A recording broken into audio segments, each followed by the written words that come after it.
Sigue, hermanos. Vámonos al Salmo 44.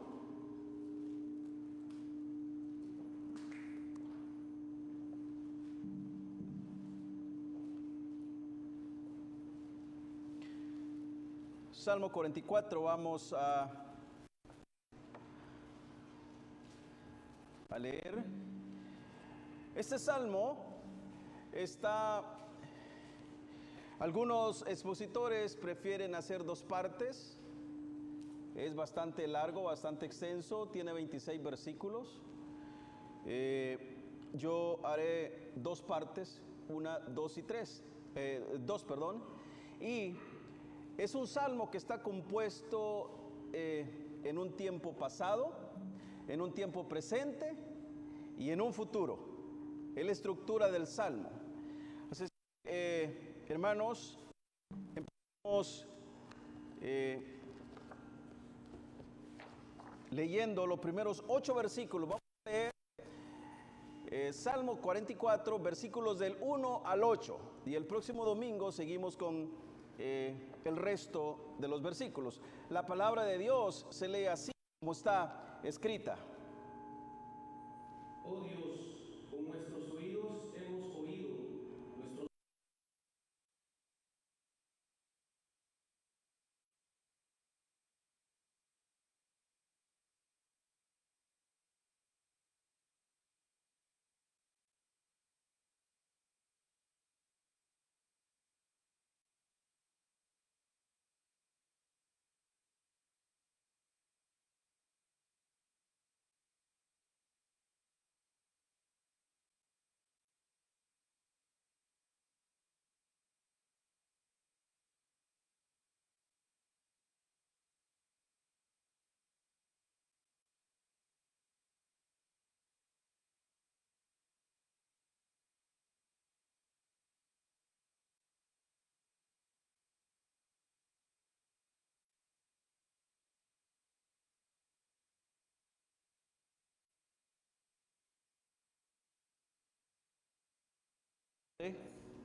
Bendito eres, oh Dios Todopoderoso. Gracias por la oportunidad que nos das de venir a tu casa. Señor, digno eres de toda alabanza, todo honor. Esta congregación, este pueblo remanente que tú tienes en este lugar, hoy deseamos ser edificados con tu palabra. Señor, es en tu poderoso Hijo, sobre el quien damos gracias. En el nombre de Cristo Jesús oramos. Amén y amén. Vamos a cambiar este micrófono.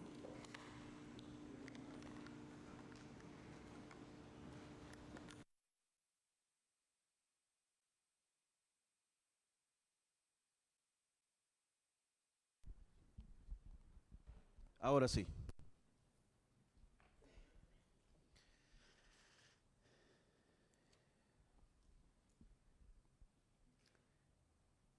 El Salmo 44 presenta un desafío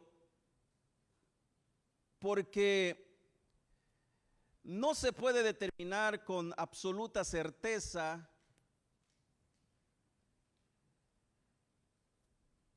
quién lo escribió. Aunque es un salmo maravilloso, y en el principio del salmo, inclusive en la parte de arriba dice que los hijos de Coré, ¿verdad? Tampoco tener una historia exacta de su composición. Y aunque en lo personal reconozco que el título se atribuye se les atribuye a los hijos de Coré, que estos eran un grupo de levitas que ministraban la alabanza, en la alabanza del templo, pero no así identifica un autor individual específico. Ahora, iglesia, este salmo ocupa un lugar muy, pero muy peculiar dentro de los salmos, Es un salmo que nace en medio de la aflicción, en medio de la tribulación. El pueblo está atravesando circunstancias difíciles y aparentes contradicciones. Sin embargo, antes de presentar esa queja delante de Dios, antes de presentar el dolor, antes de presentar esa confusión, el salmista hace un stop y decide tornar su mirada hacia atrás, pero no al mundo, sino a lo que Dios ha hecho. Hace un stop y mira las obras poderosas que Dios ha hecho en el tiempo pasado. Esta es una lección muy importante para nosotros como congregación, y que la congregación, la iglesia en general, necesita recuperar. ¿Saben por qué? Vivimos en una generación que interpreta a Dios a partir de las circunstancias. Si las cosas marchan bien, pensamos o piensan que Dios es bueno. Pero si las cosas marchan mal, comienzan a cuestionar la bondad de Dios. Pero aquí la Escritura nos enseña un camino contrario a ese pensamiento. No debemos interpretar a Dios a través de nuestras circunstancias. Debemos interpretar nuestras circunstancias a través de quién es Dios, de lo que Él ha revelado y de quién es Él en sí mismo. Eso es lo que el salmista en este pasaje nos va a enseñar. Primero, él hubiese podido comenzar mostrando los momentos difíciles de su vida, los momentos difíciles en el contexto la nación estaba pasando. Pero no, él decide mirar primeramente lo que Dios ha hecho, quién es Dios y lo que Dios hará, y luego expone las dificultades. Al decir verdad, los hijos de Coré entienden esta verdad. Antes de hablar de su dolor, hablan de Dios. Antes de los momentos difíciles, hablan de lo que Dios ha hecho.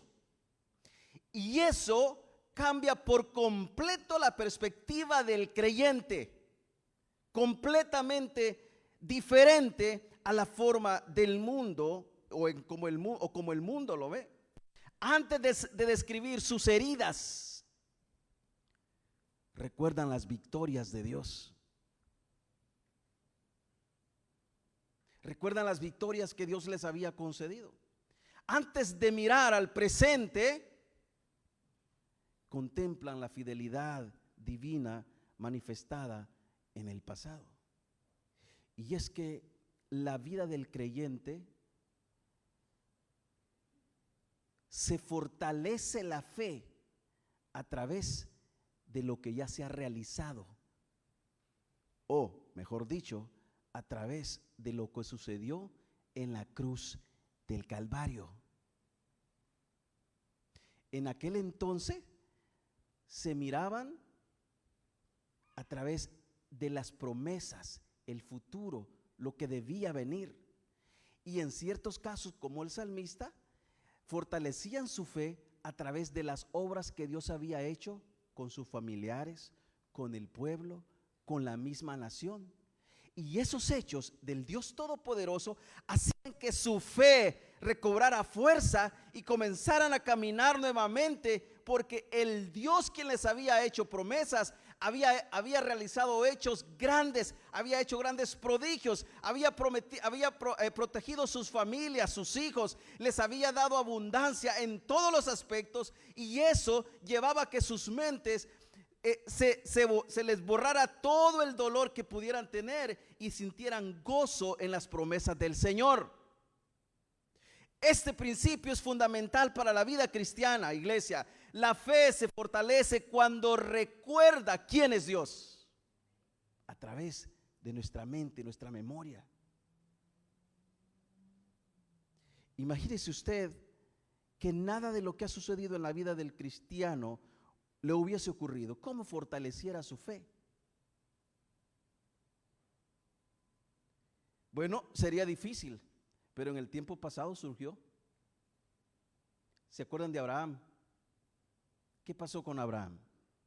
Se le dijo a Abraham: sal de tu tierra. Alguien en cierta ocasión decía: hoy pudiéramos decirle a la iglesia: iglesia, sal de tu comodidad, levántate, mira a Cristo. No veas lo que está a tu entorno, mira a Cristo y comienza a caminar, comienza a obedecer, comienza a decir: Señor, aquí estoy, haz conmigo lo que tú quieras. Es básicamente lo que se le dijo a Abraham: levántate, sal de tu tierra y de tu parentela y ve al lugar que yo te mostraré. No le dijo: ve al lugar donde tú consideras que puedes establecer tu tienda de campaña. No, donde tú consideres que la tierra es fructífera.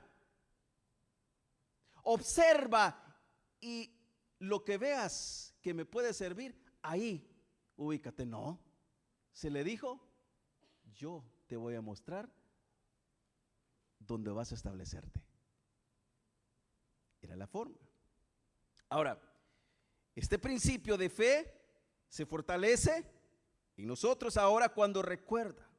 Iglesia, el olvido espiritual siempre produce debilidad espiritual. El olvido espiritual siempre produce debilidad espiritual. Por eso el salmista comienza diciendo: oh Dios. Préstele atención. ¿Cómo comienza, iglesia? Oh Dios, con nuestros oídos hemos oído. ¿A quiénes habían escuchado ellos? A sus padres. Nuestros padres nos han contado. Aterricemos este versículo a nuestra vida práctica. ¿Pudieran decir nuestros hijos de nosotros cuando crezcan estas palabras? Esto es para mí, esto es para mí, y lo comparto con usted. Pueden decir el futuro mis hijos: oh Dios, nuestros oídos escucharon lo que nuestros padres nos enseñaron. Sería un privilegio, pero en el presente es tu responsabilidad. Es tu responsabilidad, es mi responsabilidad. Oh Dios, hemos escuchado lo que nuestros padres nos han enseñado. ¿Y qué nos han enseñado nuestros padres? Las obras que hiciste en sus días, en los tiempos pasados, en los tiempos antiguos. O dirán nuestros hijos: pero si nuestros padres nunca nos dijeron eso, nuestros padres nunca nos enseñaron, nuestros padres nunca tomaron un momento para abrir la palabra de Dios y leerla con nosotros. Hagamos una balanza. ¿Qué van a decir nuestros hijos? Si nuestros padres ni a orar nos enseñaron. Qué terrible, ¿verdad? Ese es el problema. Y le voy a dar un dato muy importante. Ese es el gran problema actual de la iglesia.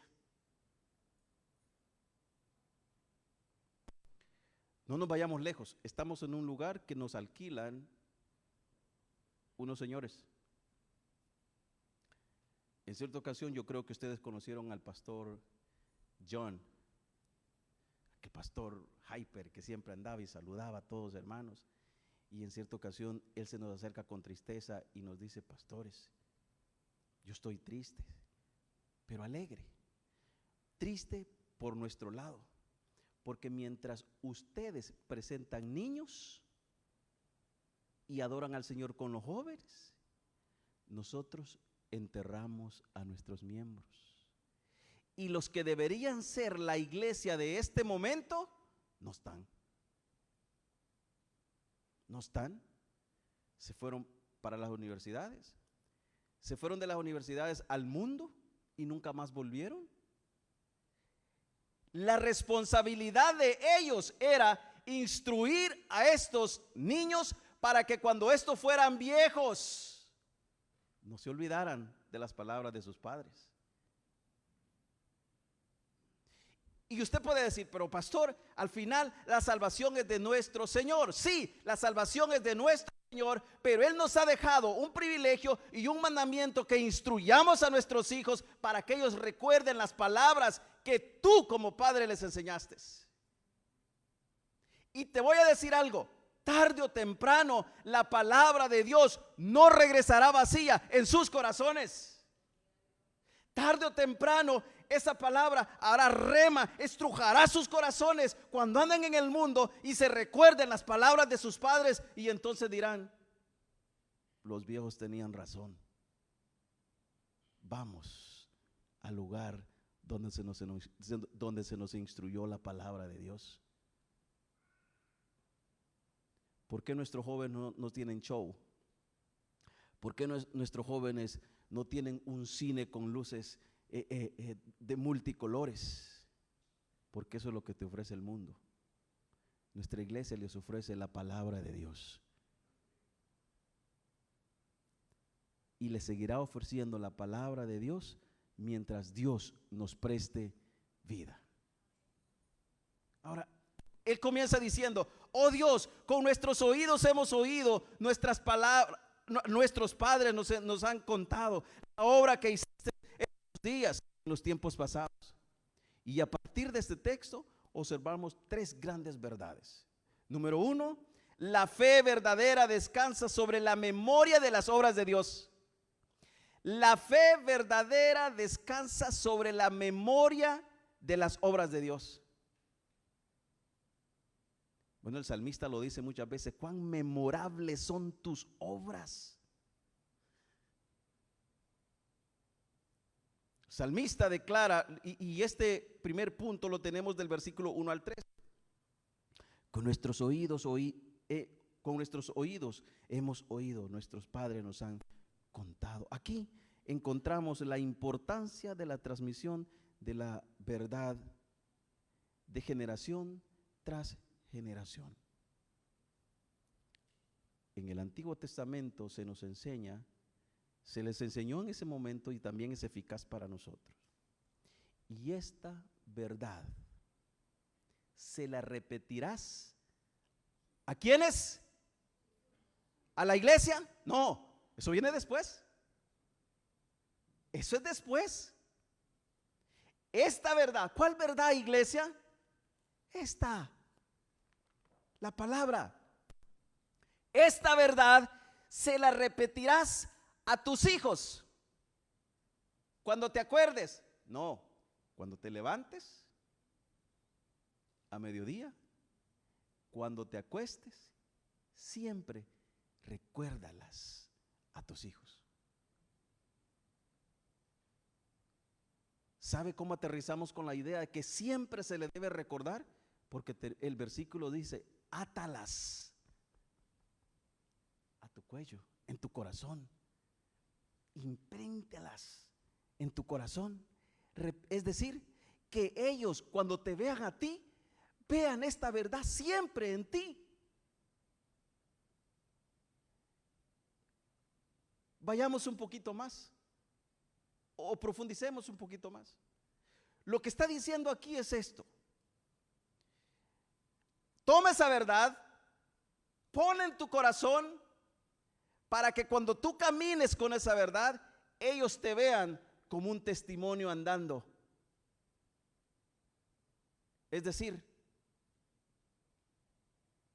abraza tanto esa verdad que no necesites hablar, porque tus acciones hablan más que tus palabras. Que ellos vean eso. Que ellos vean eso en ti. Ahora, en el contexto, Israel era un pueblo que debía recordar constantemente las obras de Dios. El Dios había ordenado que los padres enseñaran diligentemente a sus hijos las maravillas realizadas en el Éxodo, en el desierto, allá en la conquista de Canaán. Iglesia, la fe bíblica nunca desconectada de la historia. Nuestra fe está anclada en hechos reales realizados por Dios. Los padres contaban a sus hijos cómo Dios abrió el mar. Les contaban cómo descendió el maná del cielo. Les relataban la caída de Jericó.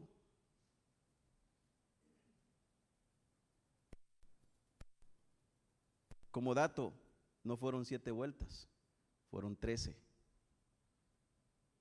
Les hablaban de las victorias imposibles para el hombre, pero que el Señor había concedido a su pueblo. Le enseñaban a sus hijos.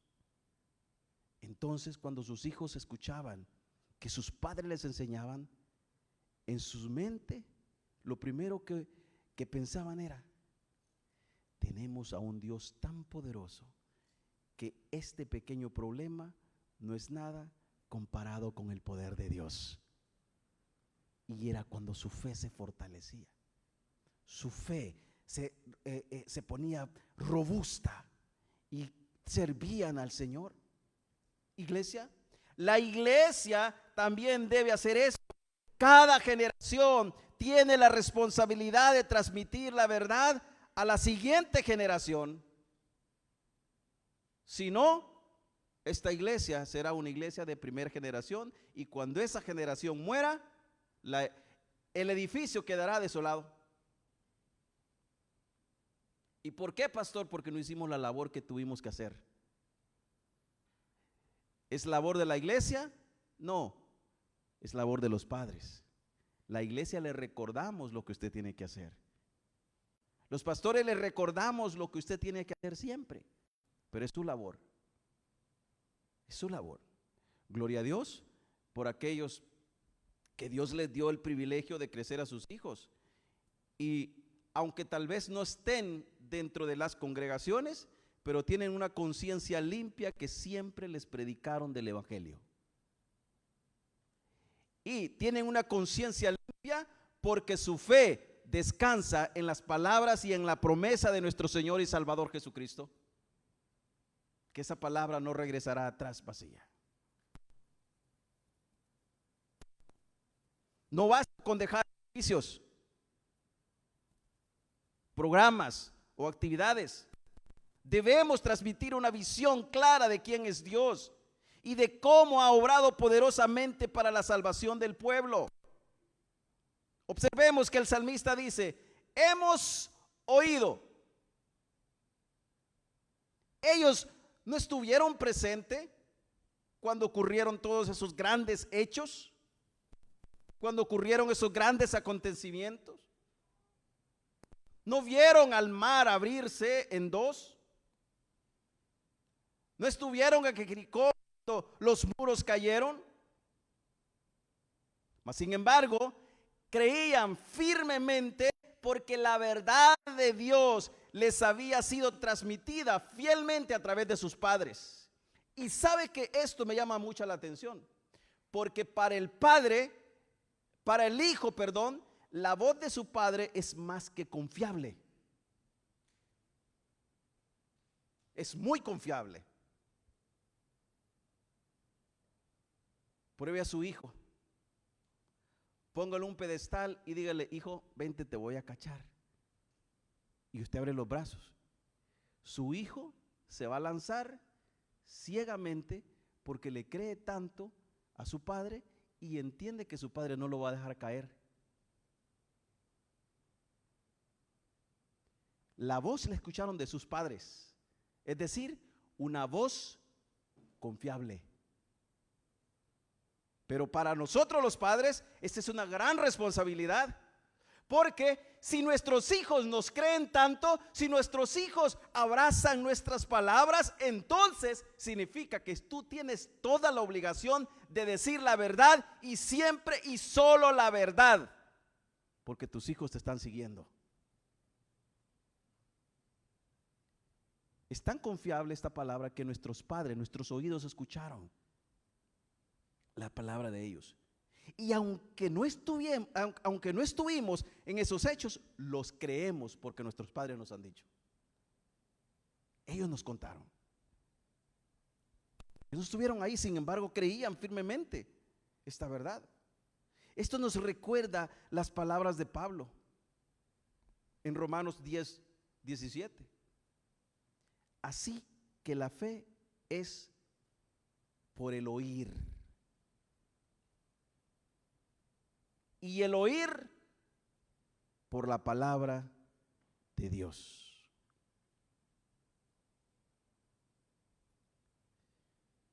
Esto pone al predicador en un pedestal donde no tiene margen de decir mentiras.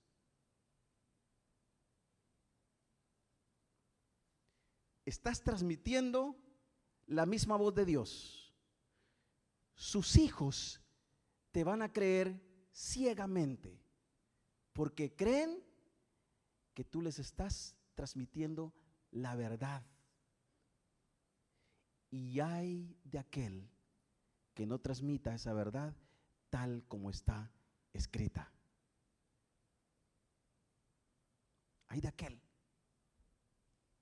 Dios sigue produciendo fe por medio de su palabra. ¿Cuántos dicen amén a ello? Dios sigue produciendo fe por medio de su palabra. Luego el salmista describe específicamente la obra divina. Después de decir, hemos escuchado, y ojo al tema, que todavía no hemos llegado al momento que el salmista va a describir su momento difícil, el momento difícil que la nación pudo haber estado pasando. No, ahora mismo el salmista está admirando las obras de Dios. Está diciendo que él está agradecido, está admirando a Dios, pero a la vez está diciendo que esas palabras las cree en su corazón porque sus padres se las han transmitido.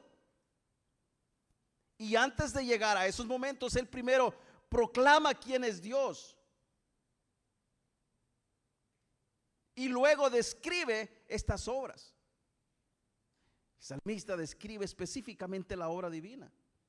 Y dice, tú con tu mano echaste las naciones y los plantaste a ellos.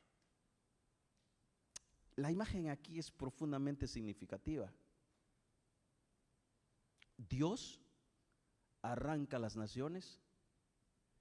En este caso se cree que eran las naciones cananeas en el contexto del Salmo, y plantó a Israel como un agricultor planta una viña en un terreno preparado.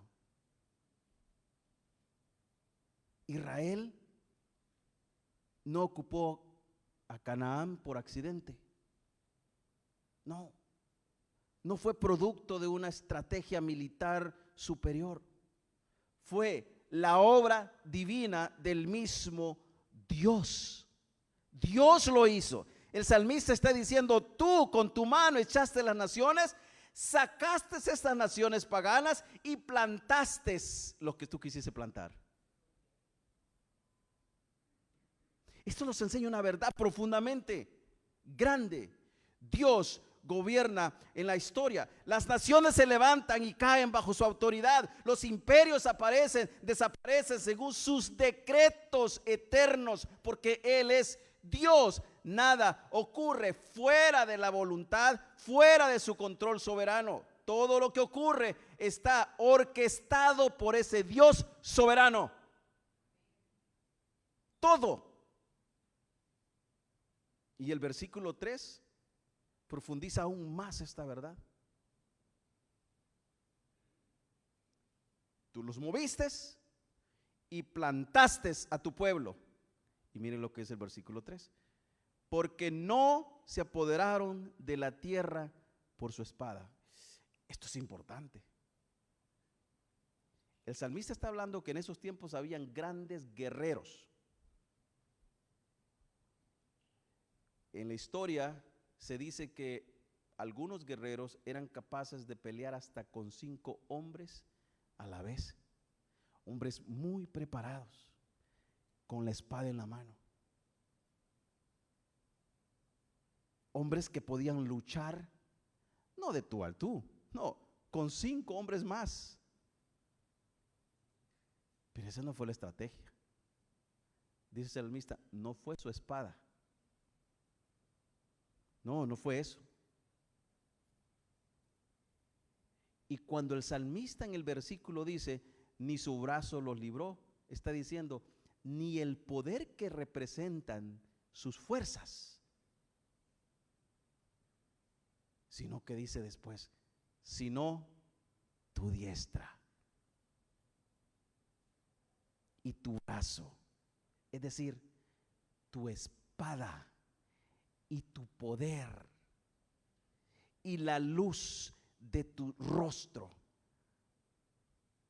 ¿Pero por qué? Porque te complaciste en ellos. Es decir, tu fuerza y tu espada los libró porque tuviste misericordia de ellos y no los dejaste caer. Aquí encontramos una de las declaraciones más contundentes sobre la soberanía divina de Dios. Iglesia, Israel tenía soldados muy fuertes, tenía batallones muy fuertes, tenía legiones de soldados, tenía espadas muy fuertes, ejércitos muy exaltados, pero esas cosas no fueron la causa de su victoria. No. Dios. Y en un vocabulario actual, Dios se lo sirvió en bandeja de plata para que ellos llegaran y acabaran con ellos. Pero no fue su brazo, su fuerza. El brazo, cuando habla el salmista, representa la fuerza, ni su espada, sino que fue Dios quien nos libró. Tú y yo estamos aquí no por tu fuerza ni por nuestras habilidades, sino porque Dios así lo quiere, que tú y yo estemos aquí. Dios utiliza medios humanos, pero la victoria procedió de Él. La diestra de Dios simboliza su poder. El brazo de Dios representa la fuerza irresistible de Él. La luz de su rostro habla de su favor y de su presencia. La razón última de la victoria de Israel fue que Dios decidió amarlos. Dios decidió amarlos. Israel no fue amado, no fue escogido, no fue librado porque fuera más grande, o porque fuera más fuerte o más justo que otras naciones. No, en Deuteronomio capítulo 7 dice que Él los escogió, Él los buscó, enseña claramente que Dios puso su amor sobre ellos. ¿Por qué? Porque quiso hacerlo, porque es soberano. Puso su amor sobre ellos, aún no mereciéndolo, como tú y como yo. Él nos quiso amar porque Él quiso amarnos. No porque lo mereciéramos, no. Es que así es como funciona Dios. Dios nos ama porque Él quiere amarnos. Miren, hermanos, la gracia siempre tiene su origen en Dios. Siempre. Lo mismo ocurre con nuestra salvación. No fuimos escogidos porque Dios encontró algo valioso en nosotros. Fuimos escogidos porque Él decidió mostrar misericordia sobre personas que no merecíamos ser amados. No merecíamos ser amados, pero Él decidió amarnos. La iglesia existe hoy por la misma razón por la que Israel existía. La gracia soberana de Dios se derramó sobre ellos. Por eso. Y número 2, la confianza verdadera descansa sobre el gobierno presente de Dios. Versículos del 4 al 6. Ahora sí, después de recordar las obras pasadas de Dios, el salmista dirige su mirada al presente. Primero, recuérdense que el trasfondo del salmo es que hay una nube negra de problemas. Hay unas dificultades grandes. Y yo creo, y sin temor a equivocarme, que nosotros los que estamos aquí, si tuviéramos que describir nuestras circunstancias o nuestro estado de vida, primero comenzaríamos poniendo todas las quejas de los momentos difíciles que estamos pasando delante de Dios. Habrá alguno que dirá, no, pastor, yo creo que yo también haría lo que el salmista hizo, comenzaría a glorificar su nombre.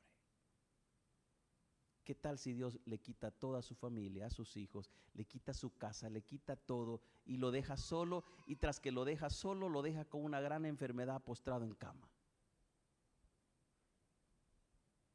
¿Qué tal? En ese lecho del dolor comenzaríamos a decir, recuerdo las palabras que me enseñó mi padre. Me dijo que Dios es el Dios todopoderoso, aquel Dios que abrió el mar para que el pueblo pasara, el Dios soberano. ¿Comenzaríamos de esa forma? ¿O comenzaríamos, Padre, ¿dónde estás? Mira cómo me tienes, mira cómo estoy, ya no aguanto más? Y en resumidas palabras, prefiero que me lleves, ¿verdad? Y usted puede decir, pero pastor, aquí hay una enseñanza tan grande y tan profunda que no importa cuán difícil sea el momento que tú estés cruzando, haz memoria de las obras de Dios. Recuerda que Cristo fue a la cruz para salvarte, para guiarte, y no solamente para salvarte, para llevarte un día y que estés con Él en presencia, y que puedas decir, antes de oídas te había oído, mas ahora mis ojos pueden verte. Hermanos, esto es lo que nos llama el salmista a que miremos. Y usted me puede decir, pastor, ¿usted por qué no conoce el momento difícil que estoy pasando? para cada persona, su problema es el peor. Si usted se comienza a analizar, usted dice, pastor, es que yo creo que, es más, ¿y sabe cómo lo amortiguamos? Pastor, lo que yo estoy cruzando no se lo deseo ni a mi peor enemigo. Hermanito, hay alguien que está peor que tú. Hay alguien que está sufriendo más que tú. Igual ese que está sufriendo está pensando que su problema es el más grande de toda la historia de su vida. Pero hay un gran error ahí. El error es que nos hemos enfocado a ver primero el dolor antes que ver al Dios Todopoderoso en nuestras vidas. Y párese un momento, lo digo para mí, es para todos, es para mí también. Lo que yo estoy diciendo es que yo debo aprender a que en el momento en que Dios a través de las dificultades me hace besar el piso, que yo pueda ver las obras de Dios antes de sentir ese dolor aterrador, antes de sentir ese problema que me está agobiando. Yo debo aprender primero a ver a Dios, sus obras, lo que Él ha hecho en mí, y a través de eso voy a comenzar a sentir gozo, un gozo que el mundo va a pensar que estás loco. ¿Cómo es posible? Mira, le quitaron la casa. ¿Y cómo es posible que llega al templo y levanta las manos, adora al Señor? Bueno, aquí hay muchos que tengan todo, no levantan las manos, pero ese es otro tema. Miren, hermanos, le cerraron la cuenta del banco, no tiene nada y adora al Señor, llora ante el cielo, le dice al Señor, gracias porque tú eres bueno, porque para siempre es tu misericordia. Pero cuando llega a su casa se topa con la realidad, pero dice, no me importa, porque aquel que lo dio todo en la cruz del Calvario me llevará para estar con Él un día, y por eso le adoro siempre. Eso es lo que el salmista nos está invitando a hacer. Por eso es que él le da tanto énfasis a las obras de Dios, y luego después habla de los momentos difíciles, porque no hay que pasar por alto también esto. Versículos de 4 al 6. Después de recordar las obras pasadas de Dios, el salmista dirige su mirada al presente y dice, tú, oh Dios, eres mi rey.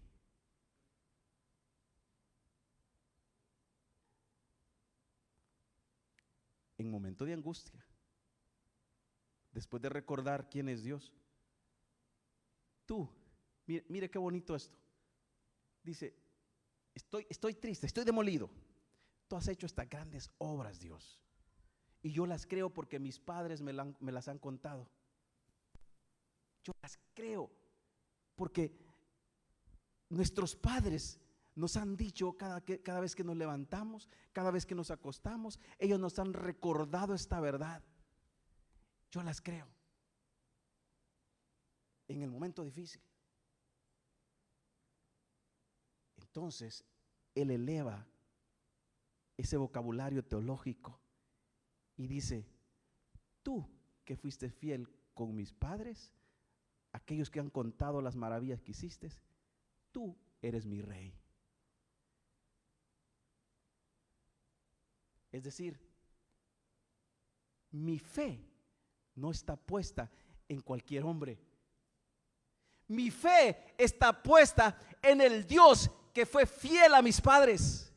Y no solamente te creo, no, eres mi rey. ¿Sabe qué significa declarar que eres su rey? Que Él hará todo lo que su rey demanda que se haga. No es un simple líder. El contexto del rey es que todo el pueblo está obligado a obedecer su palabra. Y lo que él dice se convierte en ley, ¿sí o no? El salmista dice, tú eres mi rey. Es decir, lo que tú digas, yo voy a hacer. Porque te creo. Porque hiciste grandes obras. Y no solamente porque hiciste grandes obras, nuestros padres nos han contado. Tú, oh Dios, eres mi rey. Manda salvación a Jacob. Observe el cambio. Ya no está hablando solamente de lo que Dios hizo. Ahora habla de quién es Dios, de quién Dios es. El Dios que actúa en el pasado sigue siendo el rey en el presente. Esta es una verdad que transforma completamente la perspectiva del creyente. Muchas veces recordamos las obras de Dios como si pertenecieran únicamente al pasado, ¿verdad? Eso ya pasó, pastor. Eso ya pasó. No. Miren, todas las obras que Dios hizo tienen un efecto en nuestras vidas. Todas las obras. ¿En qué sentido, pastor? En que si Dios hizo grandes obras, mi fe se fortalece en esas grandes obras porque es el mismo Dios que tengo hoy sobre mi cabeza, que gobierna en mí. Entonces, cuando yo miro atrás, lo que hago es mirar, wow, lo que Dios ha hecho. Y entonces, al darme vuelta y mirar a Dios, lo miro con más asombro, porque puedo ver lo que Él ha hecho en las generaciones pasadas. Entonces puedo decir, este es mi Dios, este es mi rey. Y puedo levantar manos al cielo y decir como el salmista, tú eres mi Dios, ese Dios que hizo grandes cosas. Las tengo en mi memoria porque me las han contado. Tú eres mi rey. Hay un efecto en el corazón, o pudiéramos decir, esas grandes obras son un booster a nuestra fe para que levantemos manos santas al cielo y le digamos, mi fe no está puesta en alguien que murió, que nos resucitó, en el Dios todopoderoso que es un mito. No, hizo grandes obras, y aquel que hizo grandes obras es el mismo ayer, hoy y siempre. Ese es el Dios a quien adoramos, a quien le servimos. Sigamos. Ahora habla de quién es Él. Y esta es una verdad que transforma completamente la perspectiva del creyente. Aquellos que piensan que estas obras que Dios hizo pertenecen solamente al futuro o al pasado, perdón. O pensamos en el Dios que abrió el mar en rojo, pero olvidamos ese mismo Dios continúa gobernando hoy. Pensamos que el Dios que derribó a Goliat, y sí lo creemos, pero olvidamos que ese Dios todopoderoso con mano fuerte sigue sentado en su trono. Pensamos que el Dios que resucitó a Cristo es verdad, pero olvidamos que Cristo reina actualmente sobre todas las cosas. Lo olvidamos. Miren, hermanos, la Biblia nunca, pero nunca presenta a Dios como una figura histórica. No. La Biblia presenta a Dios de esta manera. Él es el mismo, ayer, hoy y siempre. Es decir, su poder en nuestras vidas está en un presente continuo. ¿Cómo así, pastor? Te sostuvo, te sigue sosteniendo y te seguirá sosteniendo. Y en la eternidad te seguirá sosteniendo, porque Él es Dios. Él es Dios. La promesa como el Rey eterno. El salmista no dice, Dios fue rey. No, él dice, Él es, tú eres el rey. Y es que la fe madura siempre descansa en esa realidad. Póngale atención a usted. Las circunstancias cambian. Los gobiernos cambian. Las economías cambian. Las culturas cambian. Pero Dios es inmutable. Su autoridad nunca disminuye. Su sabiduría nunca calla. Su poder nunca se debilita. Por eso el creyente puede descansar en Él. La seguridad de la iglesia no depende de las circunstancias visibles, sino del gobierno visible de Dios. Luego el salmista afirma: por medio de ti sacudiremos a nuestros enemigos, en tu nombre hollaremos a nuestros adversarios. Escuche el lenguaje que utiliza el salmista. Él no dice por medio de nosotros, no. Él dice, o no dice por nuestra capacidad, Señor. No dice por nuestra inteligencia, no. Dice por medio de ti. Toda victoria espiritual tiene su origen en Dios. Toda. Toda fortaleza verdadera es producida por Dios. Por eso continúa diciendo: no confiaré en mi arco, ni mi espada me salvará. Aquí encontramos una de las marcas más importantes de la fe genuina. El salmista dice: porque no confiaré en mi arco. Y él dice esto después de haber contado, o después de haber dicho que sus padres les han contado grandes maravillas. Después de haber dicho que ese que hizo grandes maravillas es su rey. Entonces ahora el salmista dice: por lo tanto, no confiaré en mi arco, ni en mi espada. Mi espada me salvará, no. El creyente puede usar medios, es verdad, pero no deposita su confianza en los medios, sino en Dios. Dios utiliza medios. ¿Cuántos dicen amén a eso? ¿Cuántos están de acuerdo con esa verdad? Miren, le pongo un ejemplo. Usted le pide a Dios una bendición porque no tiene nada en su casa. La bendición no le va a aparecer como, ¿cómo se llama esta? La rosa de Guadalupe, ¿verdad? Que aparece la rosa en la mesa ahí no. ¿Sabe qué va a utilizar Dios? Los medios. ¿Y sabe quién va a utilizar Dios? A su iglesia, a sus hermanos. De repente, sin que usted se dé cuenta, aparece un hermano y le va a decir: hermano, mire, he sentido en el corazón bendecirlo. Medios. Pero ¿sabe cuál es el origen?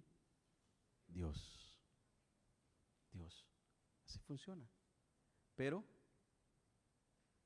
el error estaría que usted, después de que Dios haya utilizado esos medios, usted crea que es la solución. No, porque puede hacer que otra vez usted le clame y no aparezca ningún medio, y solamente escuche la voz a su oído decir: bástate mi gracia, porque mi poder ahora quiere perfeccionarse en tu debilidad. ¿Cómo sabe usted que ha entendido ese mensaje? Cuando entiende lo que dice el resto del versículo. Entonces, sea que Dios utilice medios y vengan y me bendigan, o sea que pase hambre, de buena gana, ahora sí me voy a gloriar tanto en esa abundancia como en la escasez, porque aquí lo más importante es que Dios se manifieste en mi debilidad. Eso es lo más importante. Eso es lo más glorioso. Y punto número 3, versículos 7 y 8, para ir terminando. La respuesta correcta a la fidelidad divina es una vida de adoración. La respuesta correcta a la fidelidad divina es una vida de adoración. El salmista concluye esta sección diciendo: pues tú nos has guardado de nuestros enemigos y has avergonzado a los que nos aborrecían. El pueblo reconoce nuevamente que toda la liberación proviene ¿de quién? ¿De quién proviene, iglesia? De Dios. Está diciendo: pues tú nos has guardado de nuestros enemigos. No dice ni nuestra espada, no dice ni nuestro brazo, no dice de nuestra estrategia que usamos como nación, como soldados, como guerreros. No, dice: tú nos libraste. Tú nos libraste. Y nos libraste de todos nuestros enemigos. Y no solamente nos libraste, dice, sino que y has avergonzado a los que nos aborrecían. La historia de Israel es la historia de la intervención divina.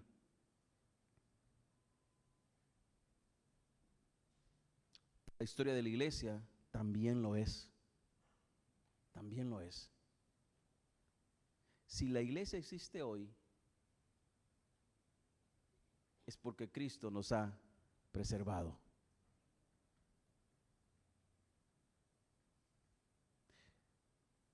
Imperios han intentado destruirla. Gobernantes han intentado silenciarla.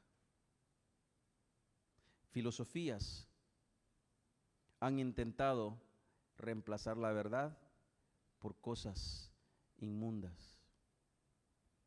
Herejías han intentado corromperla.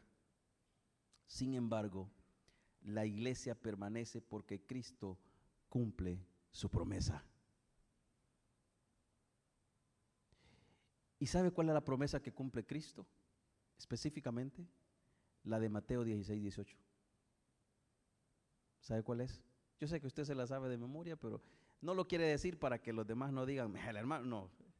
Mateo 16, 18 dice: edificaré, Cristo, mi iglesia. ¿Quién iba a edificar la iglesia, hermanos? Cristo. Y la iba a edificar tan sólida que dice el versículo: y las puertas del Hades no prevalecerán contra ella. Así que, hermanos, aunque se levanten tempestades, aunque se levanten vientos, aunque se levante la mar furiosa, estas no prevalecerán contra la iglesia, porque Dios la ha preservado. Cristo ha prometido protegerla. Finalmente, el salmista llega a la conclusión inevitable: en Dios nos gloriaremos en todo tiempo.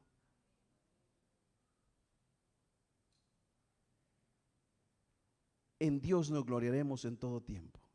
Termina diciendo: y para siempre alabaremos tu nombre.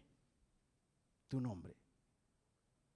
De hecho, la palabra gloriarse significa encontrar la razón de nuestro orgullo, confianza, satisfacción.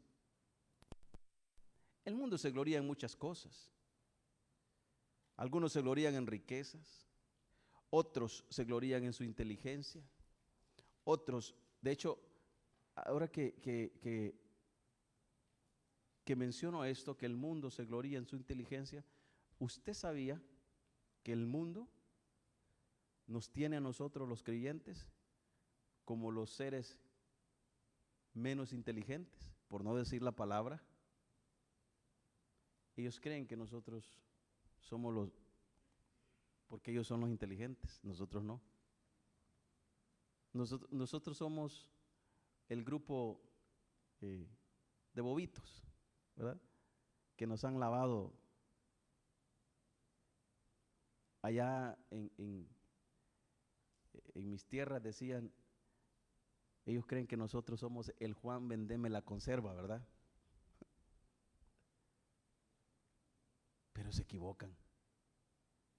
Se equivocan. Porque cuando ellos vienen a descubrir cosas, usted y yo las hemos creído desde que Dios nos abrió los ojos del entendimiento a la luz de la palabra.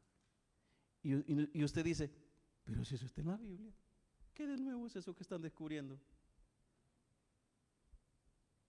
Otros se glorían en inteligencia, otros se glorían en su poder.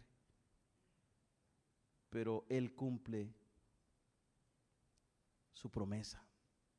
Pero el pueblo de Dios debe gloriarse únicamente en Dios, como escribió Jeremías en el capítulo 9, versículo 24. Mas alabase en todo el que se hubiera de alabar, en entenderme y conocerme. Es decir, lo que aquí está diciendo el profeta es, si usted entiende o entiende que Dios es su Dios, es su Rey, en eso alábese, en eso gloríese. Lo dijo el apóstol Pablo después en el Nuevo Testamento. Hermanos, el propósito final de toda la obra de Dios no es simplemente resolver nuestros problemas. No es eso. Es llevarnos a la adoración a través de esos problemas. Es que Dios no nos salva para vivir bien. Dios nos salva para que lo adoremos. Con un pie amputado, es que no ese es el propósito. Dios te salvó para que lo adores con los pies, con los dos pies o con uno. Pero el punto es que le adoremos. ¿Y cómo tenemos que adorarlo? Se lo dijo a la mujer allá en el Nuevo Testamento, en espíritu y en verdad. ¿Y qué significa adorar al Señor? Declararlo, cantarlo. Mírele la arruga al que tiene a su lado, dígale, hermano, alabe al Señor. Y ese que tiene las 3 arrugas aquí le dice, hermano, siento un gozo. Qué gran gozo siente el hermano, ¿verdad? Ya se le notan las 4 patas de gallina más y dice que siente gozo. No, adore al Señor, hermano. Ah, pastor, es que somos de una iglesia reformada. ¿Y qué dice el salmista? ¿Qué dice el salmista, hermanos?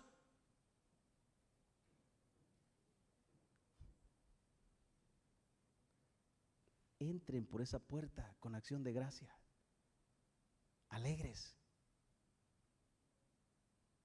Miren, hermanos, aunque vengamos así, cargados con las maletas de problemas, mostremos el gozo del Señor. ¿Sabe por qué?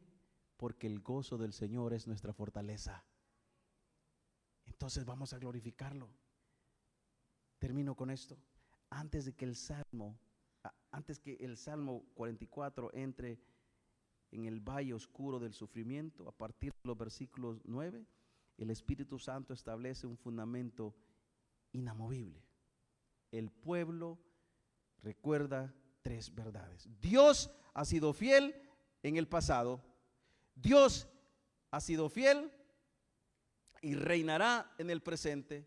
Dios merece toda gloria por los siglos de los siglos.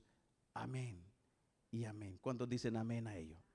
Son las 3 verdades que veremos en el Salmo: pasado, presente y futuro. Así es que, mis amables hermanos, vamos a orar.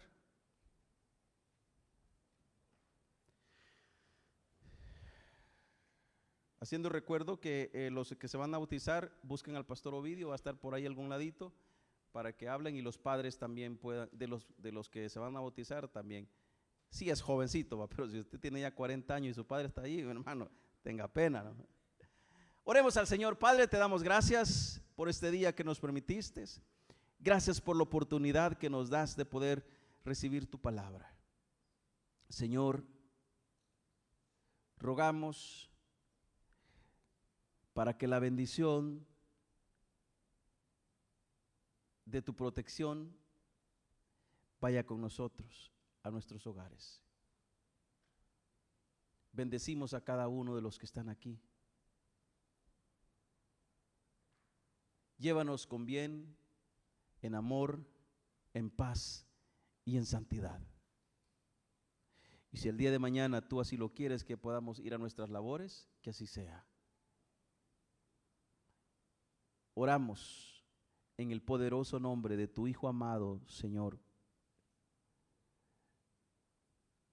Cristo Jesús. Amén y amén.